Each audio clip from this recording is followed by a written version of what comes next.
Hello my friends, John LaRuffa here with another Unbiased unboxing. In this episode, we're going to take a look at Life of the Amazonia. All right, let's take a look. Okay folks, and as usual, please like and subscribe to my YouTube channel if you haven't done so already. And if you have, I truly do appreciate that support. All right, so very colorful box over here with different animals on it. But to me, the most important thing is I see the whole game displayed here. And I can tell you tell what I'm getting in it, and that's cool. I like that. They give you the component list, all that jazz. So this game really wasn't on my radar, but then I started to see it kind of pop up. It talked about a bag building aspect, kind of tile placement, similar to other games that I have, but a little bit beefed up, and I like that idea. So I decided to give it a whirl. I also know that people have complained about the cardboard components and such being too thin. We're going to see about that. All right, so here is our rule book here. And as we get in, it looks like it's telling you how to set the game up as far as building the components. Introduction, lots of examples here. All right, so we've got the gameplay. All right, fair amount of rules for sure. I mean, there's no doubt about that. Okay. And then you've got some variants. So here we've got a solo mode, got a lightning mode. All right, so that variant for the solo seems to go for a while. Oh, okay, so we've got different scenarios, it looks like, for the solo. And then we've got appendices for different other configurations. Cool.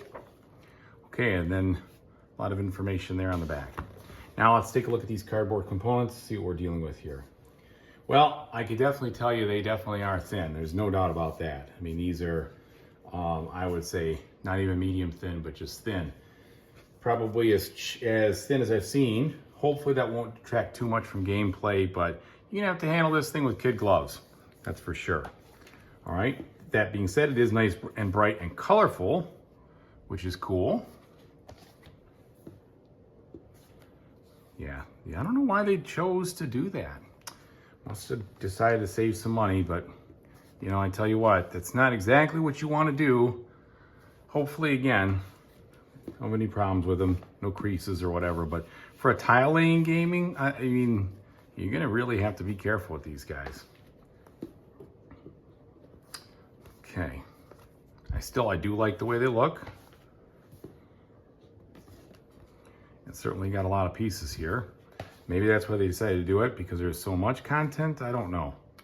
But there's always trade-offs in everything. Okay, as we continue to go down, holy cow, all right, so that's board number 10. And here we have 11, which is part of that, looks like cascading waterfall. There we go, so 11 punch boards, but as you can tell, pretty thin. So I'm going to say that I would agree with the other people who have commented, those are really thin there. Okay, now we do have some very nice bags. These all have a sheen to them, which is cool. So it is a bag builder. You definitely want nice bags when it comes to that sort of thing. And then we have some very nice I would say, you know, stickered or screen printed. They're not stickered, they're screen printed meeples here of all sorts of different types, which is cool. And some more of those. So definitely a lot of different animals and such in there. Okay, and then we've got the Kickstarter exclusive here. Now I didn't Kickstart it, I just bought it from my local flags, but it looks like this particular, they must have Kickstarted these to get them in. So that's what you're seeing here. All right, now let's take a look at these cards. How does the thickness go with these? Yeah, these cards seem pretty thin as well. So these are probably the thinnest components I've seen in a while. Definitely gonna have to be careful. But there is the mini expansion over here, like we said. So that's what these cards represent. Nice, very pretty artwork, no doubt about it. So they did a good job there. We have some more cards here. And I get a little nervous when I see shrink wrap cards, especially that are thin. So hopefully these don't start to saddle up on me and curve from warpage. And they already kind of look like you can see that potentially happening. Now these are, at least these are textured. The other ones, yeah, they did have texture. Okay, so very pretty, no doubt about it. Really nice artwork. They definitely look nice, but these are gonna be kind of on the skimpy side of things.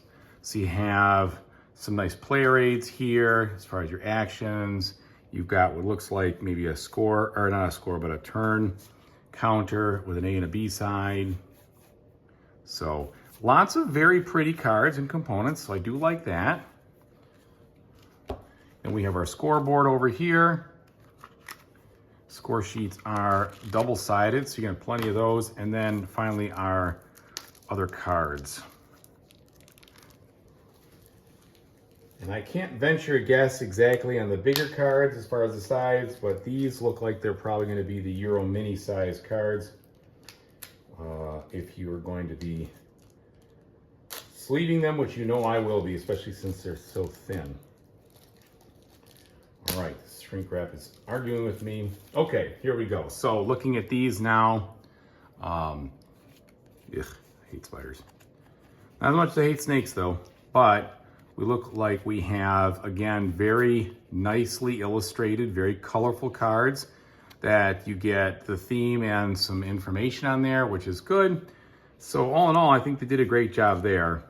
And I'm really looking forward to the bag building aspect of this game, and the whole, I like tile laying games, etc. So got a lot of cool stuff going on here from what I could see. So I'm excited to play it.